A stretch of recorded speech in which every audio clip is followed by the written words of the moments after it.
Shalom. Ayo dong, kita harus semangat guys. Shalom. Ya, yang di rumah juga shalom ya. Tapi juga bisa kalau kalian juga ibadah di sini bareng-bareng kita pakai protokol kesehatan. Amin. Sekarang kita akan memulai ibadah pada hari ini. Kita siapkan hati kita. Kita siapkan diri kita akan datang kepada hadiratnya. Haleluya.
Makin berdiri, kita akan pujian ini.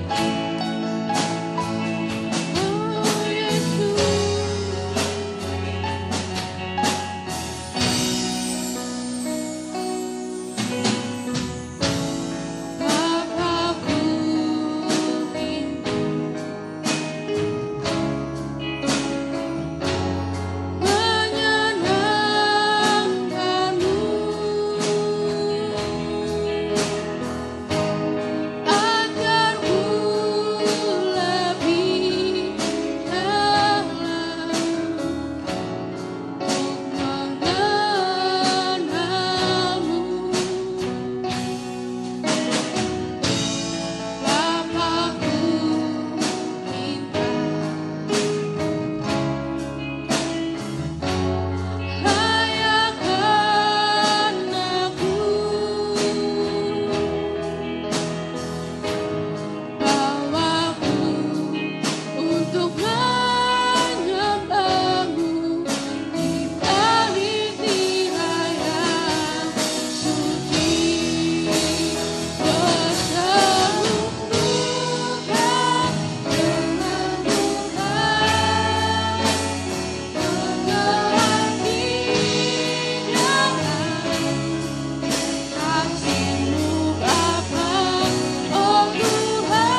Tuhan, kami ada Tuhan di sini Tuhan. Kami dapat mengikuti Tuhan ibadah-Mu Bapa. Kami sangat bersyukur Tuhan, kami rindu Tuhan dipenuhi dengan roh-Mu Bapa yang menyala-nyala atas setiap kami Tuhan. Biarlah Tuhan kami menyerahkan diri kami Tuhan. Biarlah kami Tuhan dapat memfokuskan diri Tuhan dalam ibadah-Mu pada hari ini Bapa. Kami siap Tuhan untuk memuji dan memuliakan nama-Mu. Kami sudah berdoa dan syukur. Haleluya, amin. Shalom. Shalom. Meskipun kita pakai masker semua, tapi nggak apa-apa. Kita tetap semangat ya. Amin. Oke, kita akan pujian Tuhanlah kekuatan dan Mazmurku.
Tuhan nggak pernah berubah, amin.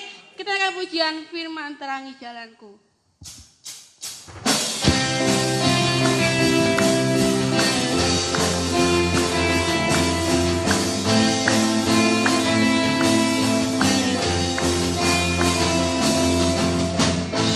Firman terangi jalanku, perisai iman di setiap waktu, lindungiku dari segala, tak pernah ragu karena Dia bersamaku, setia jaga dengan kuasa mulia. Hanya di dalam namanya Yesus, Dia sumber pengharapan di sepanjang hidupku. Hanya di dalam kuasa-Nya pasti tersedia kemenangan bagiku semua.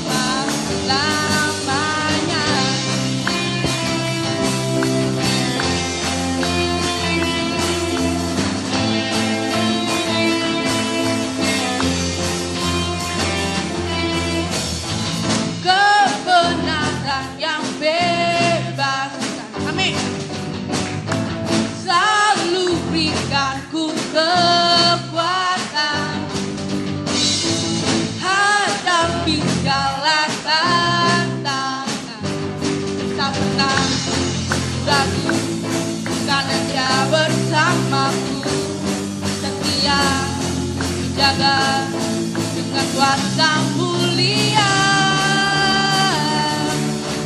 Hanya di dalam namanya Yesus ya sumber pengharapan di sepanjang hidupku. Hanya di dalam kuasanya pasti tersedia kemenangan bagiku selama-lamanya.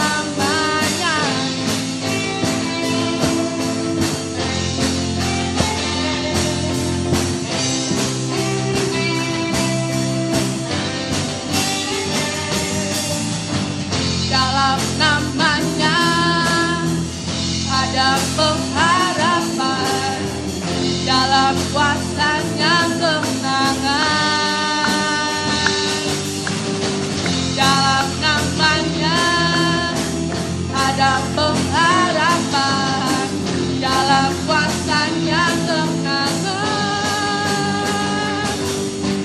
Hanya di dalam namanya Yesus Yesus berpengharapan di sepanjang hidupku. Hanya di dalam kuasanya pasti tersedia kemenangan bagiku selamanya. Hanya di dalam namanya Yesus ya sumber pengharapan di sepanjang hidupku. Hanya di dalam kuasanya pasti tersedia kemenangan bagiku selama-lamanya. Dalam namanya ada pengharapan, dalam kuasanya kemenangan. Haleluya, kita akan buat Tuhan. Kita kok dalam Tuhan kita nggak ragu buat melangkah ke depan. Amin. Karena ada harapan yang pasti dalam Tuhan. Kita akan sekali kita akan mendengar firman Tuhan. Seperti yang saya katakan tadi bahwa kita mempunyai Tuhan yang sama. Tuhan yang dulu, sekarang, dan kedepannya nggak pernah berubah. Haleluya Yesus.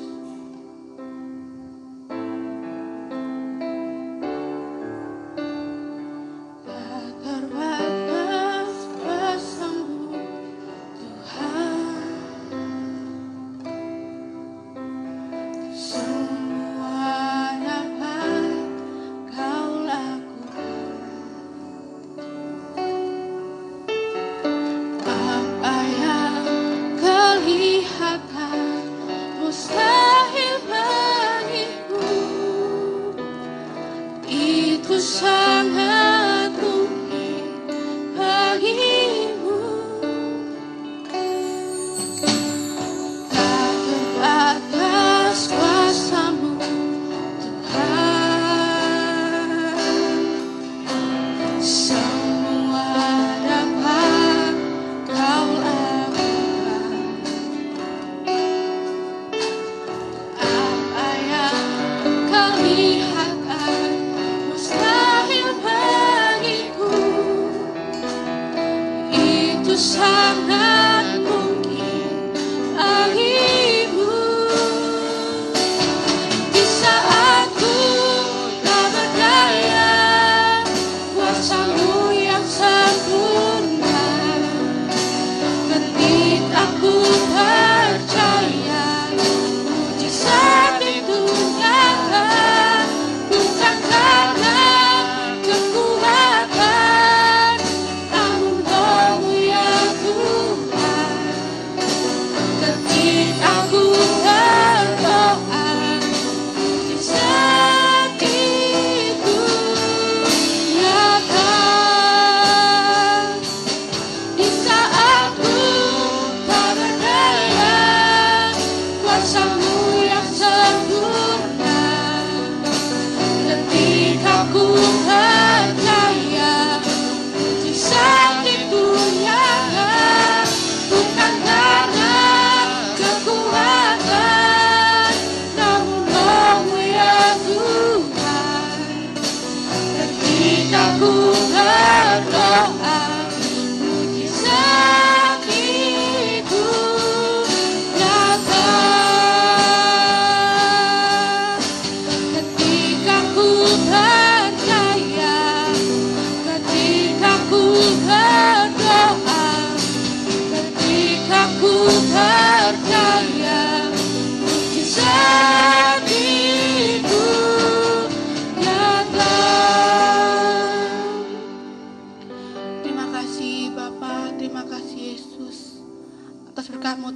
setiap kami Bapa. Kami sangat bersyukur Tuhan mempunyai pengharapan Tuhan dalam Engkau Bapa. Meskipun banyak sekali situasi yang menghimpit Bapa, kami sangat bersyukur Tuhan Engkau ada untuk setiap kami Bapa. Terima kasih Bapa, terima kasih Yesus. Kami sudah memuji dan memuliakan nama-Mu Tuhan. Dan sekarang Tuhan, kami akan duduk diam Tuhan mendengarkan firman-Mu untuk setiap kami Tuhan. Tolong Tuhan, sucikan hati dan pikiran kami Bapa. Biarlah firman-Mu Tuhan merasuk dalam hati kami Tuhan dan menjadi berbuah Tuhan dalam hidup kami Bapa. Terima kasih Bapa, terima kasih Yesus. Kami siap untuk mendengarkan firman-Mu. Haleluya. Amin.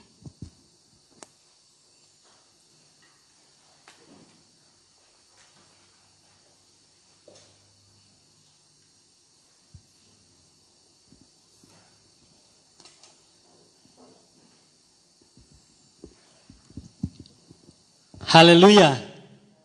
Haleluya. Puji Tuhan, mengucap syukur buat kebaikan Tuhan.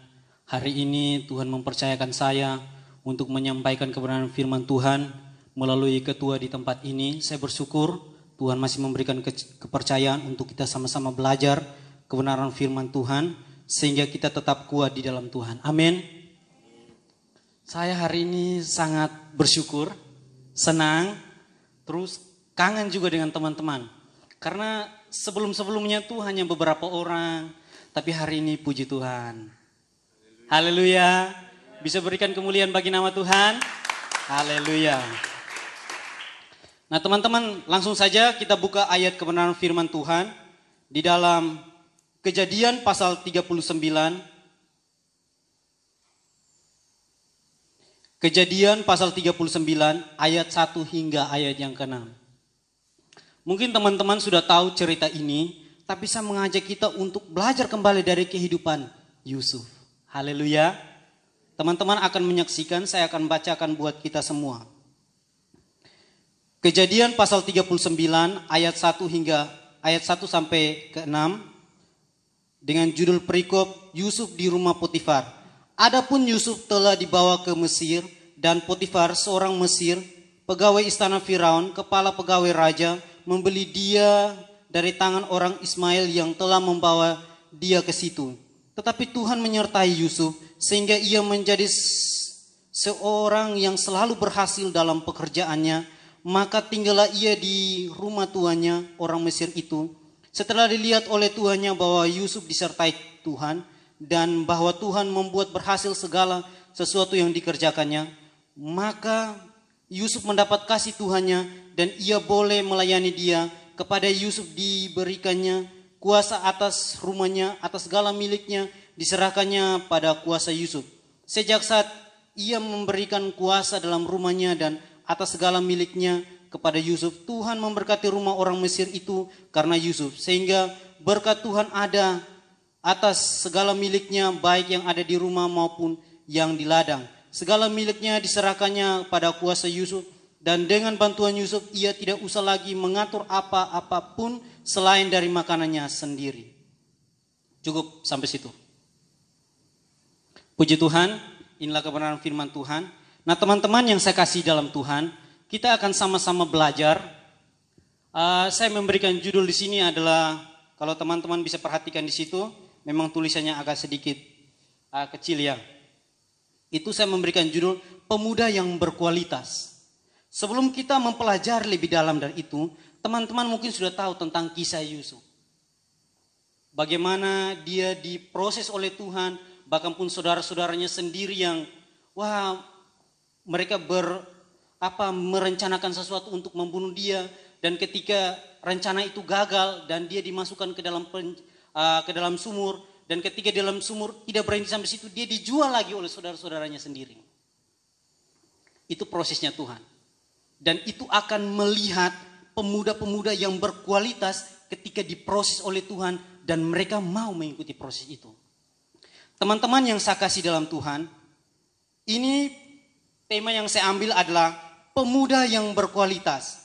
Kalau teman-teman pelajari dari ayat-ayat yang kita sudah baca, ada 4 hal, ada 4 poin penting yang kita akan pelajari pada pemuda yang berkualitas. Yang pertama,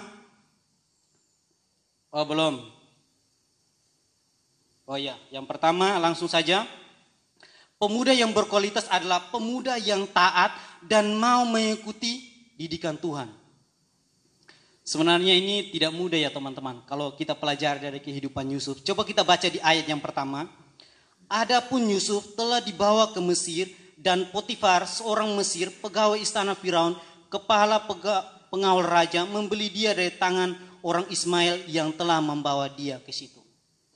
Kalau kita mundur lagi dari ayat-ayat yang sudah kita baca atau pasal-pasal berikut, di pasal yang ke-37, ayat yang ke-18 dan sampai 20, terus ayat yang ke-26 sampai 28, di situ menjelaskan secara detail bagaimana saudara-saudara Yusuf ketika orang tua Yusuf atau Yakub menyuruh Yusuf untuk pergi mencari saudara-saudaranya. Ketika mereka mengembalakan kambing domba, katanya tidak jauh dari situ, tapi ketika dicari, sangat jauh.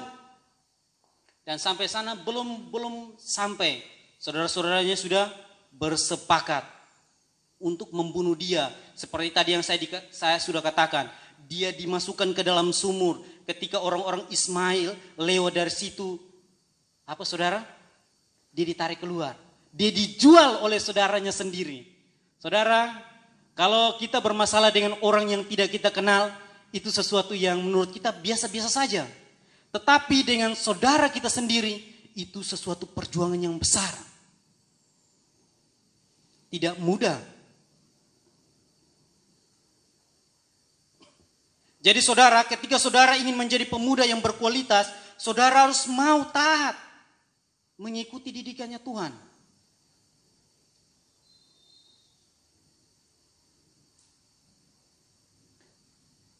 Saya tidak membacakan di ayat yang pasal ke-37 ayat ke-18 sampai 27, saya tidak bacakan situ teman. Tapi teman-teman bisa tahu bahwa peristiwa dia dijual dan sebagainya itu. Tuhan memakai masalah itu untuk mendidik Yusuf, walaupun itu enggak enak teman-teman. Daging kita ini maunya yang enak-enak.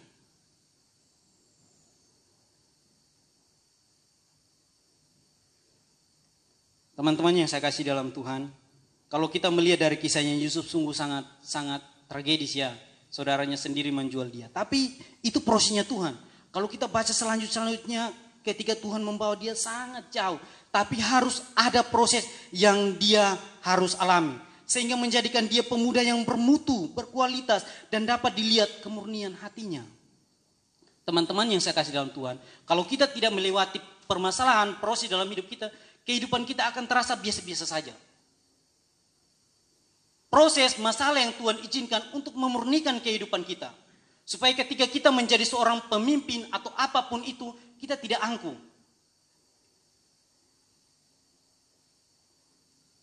Masalah diizinkan atau dipakai Tuhan untuk mengikis keinginan daging kita, teman-teman. Kenapa saya bisa berbicara begini? Kalau teman-teman pelajari dari kisah Yusuf, ketika dia dijual oleh saudaranya, dia difitnah oleh Potifar karena istri Potifar menggoda dia dan sebagainya itu teman. Ketika dia menjadi orang kedua di Mesir, dia tidak balas dendam teman-teman. Padahal itu sudah teman, dia sudah mendapatkan jabatan yang tinggi, dia bisa saja. Tetapi Tuhan memakai proses masalah yang terjadi dalam kehidupannya, memakai saudara-saudara dia untuk membentuk kehidupan dia. Teman-teman yang saya kasih dalam Tuhan, kalau hari-hari ini engkau mengalami masalah apapun, jangan marah. Mungkin memang tidak enak ya teman-teman. Tapi itu prosesnya Tuhan. Itu prosesnya Tuhan untuk memurnikan kehidupan kalian. Karena di depan Tuhan sudah menyiapkan sesuatu yang istimewa untuk kalian. Tuhan tidak salah teman-teman. Menempatkan kalian di keluarga kalian. Menempatkan kalian mungkin di pekerjaan kalian. Dimanapun kalian berada. Tuhan tidak salah menempatkan kalian. Hanya sekarang kalian mau tidak aja ikuti prosesnya Tuhan. Ikuti didiknya. Ikuti didikannya Tuhan. Haleluya. Saya juga begitu teman-teman, tidak enak. Sebelum saya bersekolah Alkitab, saya sudah bekerja teman-teman. Dan hidup saya memang sudah sangat enak. Saya sampai membantu kakak dan adik-adik saya yang sudah berkuliah dan sebagainya. Jadi memang hidup saya sudah enak sekali. Tapi ketika Tuhan panggil dan sebagainya, saya harus mampu meninggalkan semuanya. Saya pernah lari 2 kali teman-teman. Sehingga, karena saya tahu melayani Tuhan itu nggak ada apa-apa teman-teman. Ya hitung-hitung kalau apa begitu. Jalan dengan iman istilahnya. Tapi Tuhan sediakan. Sampai hari ini Tuhan lihat, teman-teman kalau lihat perut saya semakin maju itu. Haleluya. Haleluya. Jadi ingat teman-teman, Tuhan memakai masalah atau mengizinkan masalah itu untuk mengikis keinginan-keinginan daging kita. Tuhan mengikis sifat-sifat atau karakter-karakter yang ada dalam kehidupan Yusuf yang tidak membuat dia atau menghambat dia untuk berkembang. Apa saja keinginan-keinginan dagingmu yang ada sampai saat ini sehingga menghambat engkau untuk berkembang di hadapan Tuhan. Kalau kita lihat dalam Kolose pasal 3 ayat 5, di situ dikatakan jelas, karena itu matikanlah dalam dirimu segala sesuatu yang duniawi, yaitu percabulan, kenajisan, hawa nafsu, nafsu jahat, dan juga keserakahan yang sama dengan penyembah berhala. Kalau hari-hari ini masih ada noda dosa dalam kehidupanmu, Tuhan mau engkau lepaskan itu, engkau berbalik daripada Tuhan. Sehingga engkau tetap berjalan dalam didikannya Tuhan. Teman-teman, kalau ada dosa di hadapan Tuhan, kita tidak bisa kompromi dengan Tuhan. Bukan Tuhan yang menjauh dari kita, tetapi kita yang membuat batas sehingga kita tidak bisa berjumpa dengan Tuhan. Karena apa? Dosa kita, teman-teman. Jadi Tuhan mau keinginan daging kita yang ada dalam kehidupan kita, Tuhan mau kita tinggalkan semua supaya kita bisa taat pada didikan Tuhan. Amin. Haleluya. Yang teman-teman, yang saya ingin jelaskan lagi, ternyata dari masalah-masalah yang ada, Tuhan ingin membentuk kehidupan kita supaya kita taat. Kenapa teman-teman? Karena anak muda yang berkualitas itu bukan soal apa yang ada padanya. Kalau teman-teman lihat tren-tren hari ini, bahkan pun saya lihat di internet atau di YouTube dan sebagainya, orang melihat kualitas seseorang itu dari yang dia pakai. Jam tangannya mewah, itu akan menaikkan nilai kehidupannya. Sepatunya mahal, bajunya mahal, itu akan membuat dia lebih tren. Bukan. Saya mau bilang teman-teman, bukan itu. Jadi ketika engkau tidak pakai itu, nilai dirimu tidak akan turun sedikit pun. Kenapa teman-teman? Engkau sudah dibeli dengan darah Yesus. Lebih mahal.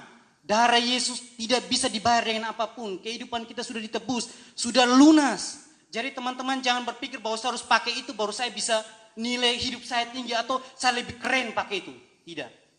Teman-teman saya yang kasih dalam Tuhan, kalau engkau mau pakai yang tren-tren sekarang itu bukan untuk mau bergaya tapi untuk memuliakan Tuhan, membantu kita untuk, maksudnya kalau teman-teman yang punya mobil atau apapun, bukan pakai itu untuk bergaya-gaya, tapi pakai itu untuk membantu teman-teman, bukan untuk dan sebagainya, tapi pakai itu biarlah untuk mempermuliakan nama Tuhan. Jadi teman-teman, pemuda yang berkualitas seperti tadi yang saya jelaskan, bukan apa yang ada padanya. Tetapi pemuda yang berkualitas adalah pemuda yang berdampak dan taat pada bimbingan dan didikan Tuhan. Haleluya. Teman-teman saya percaya teman-teman mau taat dengan bimbingan Tuhan. Amin. Walaupun tidak enak teman-teman mau taat. Haleluya.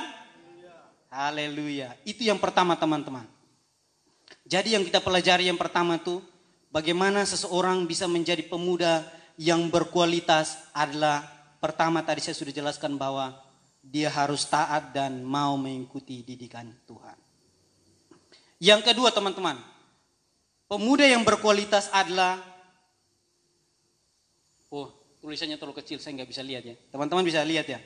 Pemuda yang berkualitas yang kedua adalah pemuda yang memiliki keakraban dengan Allah.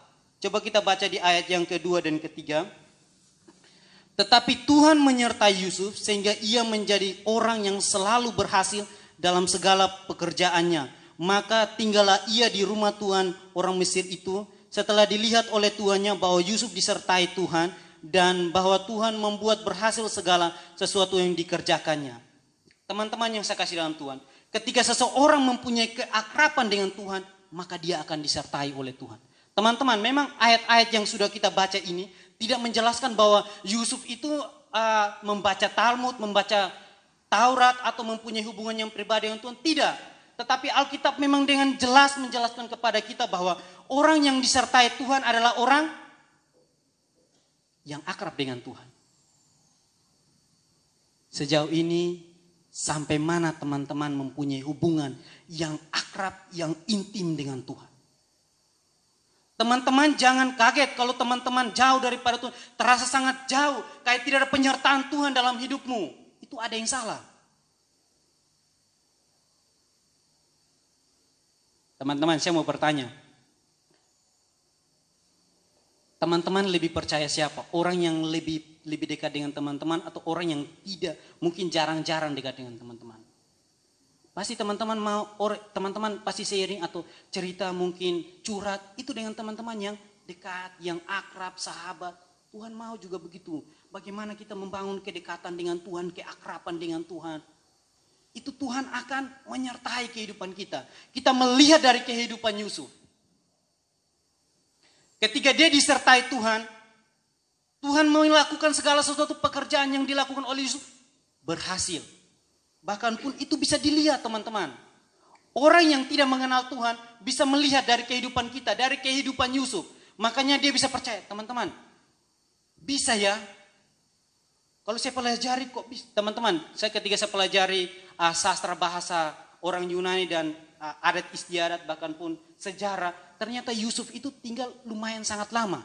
Sekitar hampir kurang lebih 10 tahun. Dia tinggal di rumah Potifar.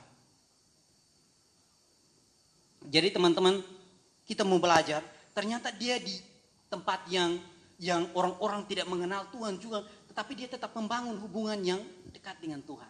Keakraban dengan Tuhan itu, hubungannya itu selalu ada. Nah teman-teman, Yusuf ini masih muda. Mari kita belajar dari kehidupan dia. Dimanapun dia berada, dia tetap membangun hubungan yang dekat dengan Tuhan. Ketika orang yang membangun hubungan dekat dengan Tuhan, penyertaan Tuhan itu ya dan amin. Akan langsung seketika itu menjadi bagian dalam hidup. Dimanapun dia berada, penyertaan Tuhan itu selalu ada. Nah teman-teman, mungkin memang ayat-ayat ini yang seperti tadi saya sudah jelaskan tidak secara detail. Tapi teman-teman bisa lihat itu di Kejadian pasal 39 ayat 30 pasal 31 ayat 3, 5 dan 42. Itu dijelaskan tentang kehidupan Yakub. Teman-teman tahu tentang Yakub ya? Dia disertai oleh Tuhan, bahkan pun kalau teman-teman pelajari Kejadian pasal 39 bagaimana Laban sudah berapa kali, 7 kali tidak salah dikatakan situ mengambil bagian yang menjadi haknya. Tetapi apa dikatakan? Tuhan menyertai dia. Kalau Tuhan tidak menyertai dia, maka dikatakan bahwa dia akan pulang dengan tangan hampa. Teman-teman yang saya kasih dalam Tuhan, ketika kalian membangun hubungan yang dekat, keakraban dengan Tuhan, ketika Tuhan menyertai kalian, apapun yang kalian lakukan akan berhasil. Walaupun ada banyak orang yang ingin menjatuhkan kalian. Mungkin di dalam pekerjaan kalian, mungkin kalian diejek di sekolah, ingat kalau Tuhan menyertai kalian, Tuhan akan mengangkat kalian terus naik. Bahkan pun teman-teman tahu ya, kehidupan Abraham. Kalau teman-teman lihat di Kejadian pasal 21 ayat 22 di situ dikatakan juga bagaimana Abraham itu disertai oleh Tuhan. Kita tahu kehidupan Abraham, dia bapak orang iman, dia bapak orang percaya. Ketika disuruh ke tempat yang tidak dia tahu, dia tetap jalan. Ada penyertaan Tuhan, ada pembelaan Tuhan. Bahkan pun istrinya mau diambil walaupun dia berbohong ya, Tuhan tetap membela dia. Jadi teman-teman ingat yang pertama apa? Poin yang pertama apa? Oh enggak dicatat. Taat dan mengikuti didikan Tuhan. Yang kedua apa teman-teman? Pemuda yang memiliki keakraban dengan Allah. Yang berikut teman-teman, yang ketiga, saya cepat saja supaya kita tetap lanjut sampai selesai. Yang ketiga teman-teman, pemuda yang memiliki kualitas adalah pemuda yang memiliki keakraban dengan orang lain juga. Memiliki relasi yang baik, hubungan yang baik dengan sesamanya juga. Mari kita baca ayat yang keempat. Maka Yusuf mendapat kasih Tuhannya dan ia boleh melayani dia. Kepada Yusuf diberikan kuasanya atas rumahnya dan segala miliknya diserahkannya kepada Yusuf. Teman-teman yang saya kasih dalam Tuhan, kalau hubungan kita baik dengan Tuhan, hubungan kita dengan sesama juga pasti akan baik. Ini Yusuf ketika dia dia tinggal di rumah orang-orang yang tidak mengenal Allah, tetapi di situ dikatakan apa? Dia membangun relasi dengan Allah dan dengan Tuhannya juga baik, teman-teman. Dan dia dipercayakan segala sesuatu. Rumahnya, teman-teman sekarang jarang kalau tuan rumah mempercayakan kepada pembantu mungkin, jangankan untuk seisi rumah, kamar pribadinya juga mungkin masih pikir-pikir. Saya dengar dari kesaksian Ko Yosua tentang Kak Alin, teman-teman tahu ya, kamarnya tante itu dibersihkan oleh Kak Alin. Sudah dipercaya. Jadi tante nggak takut lagi untuk ada kehilangan di dalam. Ini yang Yusuf lakukan lebih daripada itu. Dikatakan rumah segala miliknya. Berarti kekayaan yang dimiliki oleh Potifar itu juga diserahkan kepada Yusuf. Teman-teman, ketika kita mempunyai hubungan yang baik dengan Tuhan, maka sesama kita juga akan baik. Dan ketika sesama kita akan baik, Tuhan akan mempromosikan kehidupan kita, teman-teman. Kalau saya pelajari ini, teman-teman, ternyata budak itu, kecuali budak yang dipercaya, baru tinggal sama-sama dengan tuan rumah atau Potifar. Tetapi ketika budak yang baru datang, itu dia punya tempat tinggal sendiri-sendiri. Tetapi ketika budak yang sudah dipercaya oleh Tuhan, akan tinggal serumah dengan tuannya. Jadi teman-teman, kalau kita sudah membangun hubungan kita dengan Tuhan, maka dengan sesama kita baik, dan Tuhan juga akan mempromosikan kehidupan kita. Tuhan akan mengangkat kita. Mungkin teman biasa-biasa saja. Kenapa teman-teman? Karena Potifar ini melihat kinerja kehidupan Yusuf. Orang tidak akan dipercayakan ini kalau orang itu malas. Potifar tidak akan mempercayakan seluruh rumahnya atau isinya kepada Yusuf kalau dia malas. Orang yang rajin, yang bisa dipercaya, baru Potifar memberikan. Begitu juga dengan Tuhan. Makanya di dalam Amsal atau Mazmur itu mengatakan bahwa orang yang malas tidak boleh diberi makan.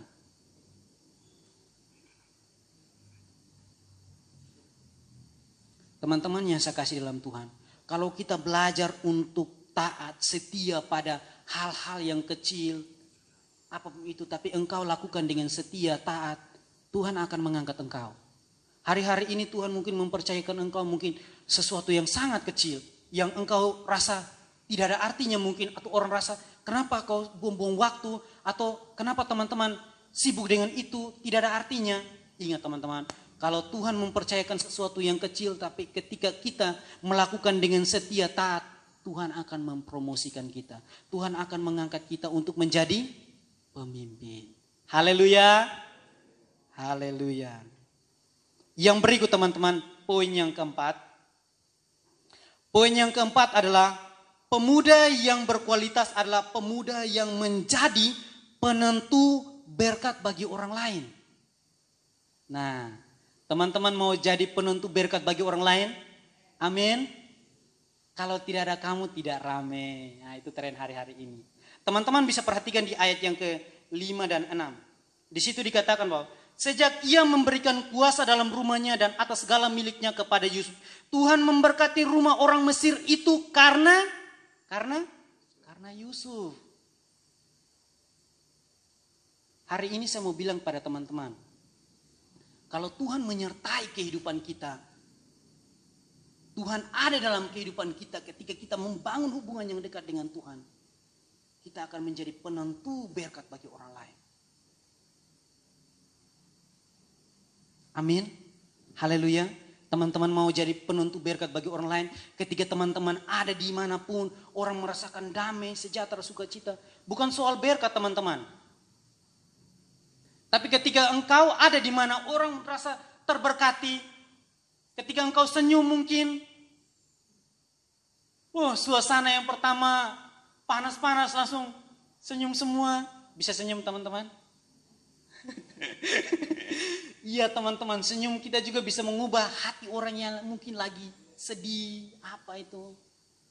Jadi biarlah melalui kehidupan kita menjadi penentu berkat bagi orang lain. Amin. Nah teman-teman, inilah kebenaran firman Tuhan yang dapat saya sampaikan. Kita hanya belajar dari ayat 1 hingga ayat yang ke-6 ya teman-teman. Jadi dari 4 hal ini yang saya bagikan kepada kita, mari kita belajar untuk tetap membangun hubungan yang dekat dengan Tuhan. Sehingga kita menjadi pemuda-pemuda yang berkualitas, yang dapat dipakai Tuhan untuk memberkati kehidupan orang lain. Amin. Puji Tuhan, inilah kebenaran firman Tuhan yang dapat saya sampaikan.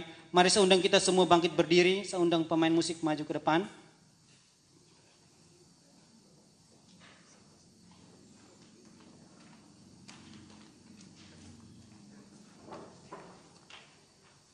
Haleluya, haleluya, haleluya.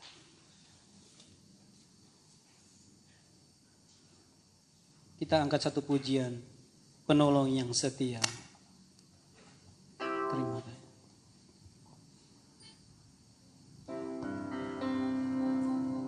Segala perkara dapat ku tanggung di dalam Dia yang memberi kekuatan. Tuhan Yesus penolong dan sahabat, tetap percaya Tuhan setia.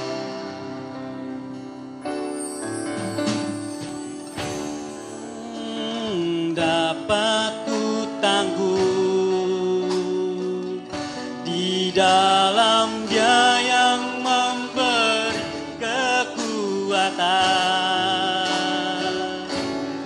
Tuhan Yesus penolong dan sahabat,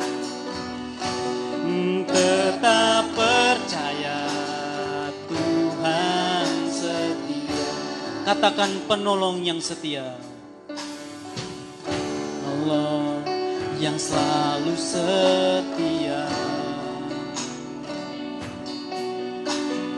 memenuhi keperluanku, tak pernah Dia mengecewakan. Yesusku tak pernah, oh segala perkara dapat ku tangguh di dalam Dia yang memberi kekuatan. Tuhan Yesus penolong dan sahabat, tetap percaya Tuhan setia. Tetap percaya Tuhan setia. Oh, tetap percaya Tuhan setia. Oh, haleluya, haleluya, haleluya.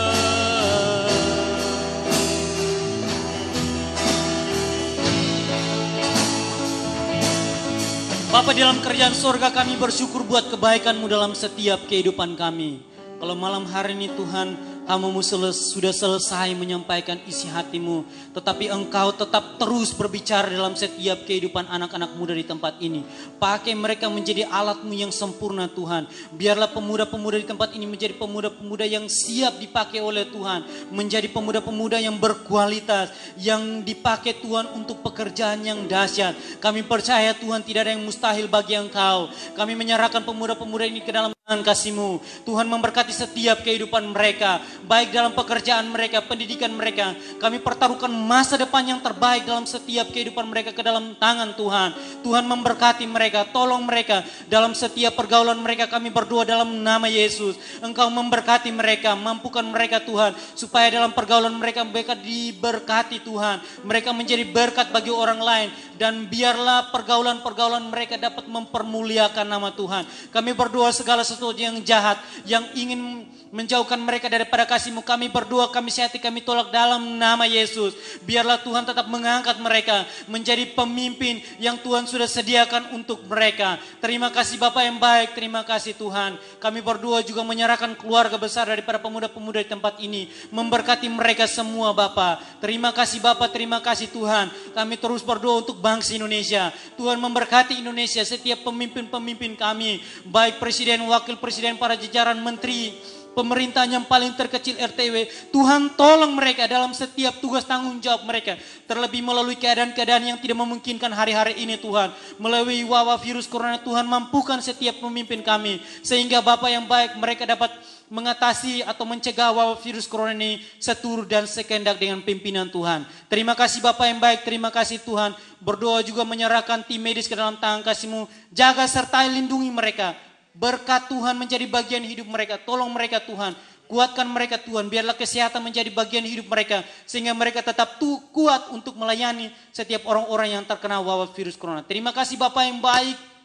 Kami juga berdoa Tuhan Yesus menyerahkan hamba-hamba-Mu ke dalam tangan kasih-Mu, baik penginjil, pengajar, pengembala Tuhan yang tersebar di belahan bumi ini, baik di desa, di kota, di pedalaman sekaligus. Tuhan tetap memberkati mereka, Tuhan tolong mereka, pakai mereka menjadi alat-Mu yang sempurna di hadapan hadirat-Mu.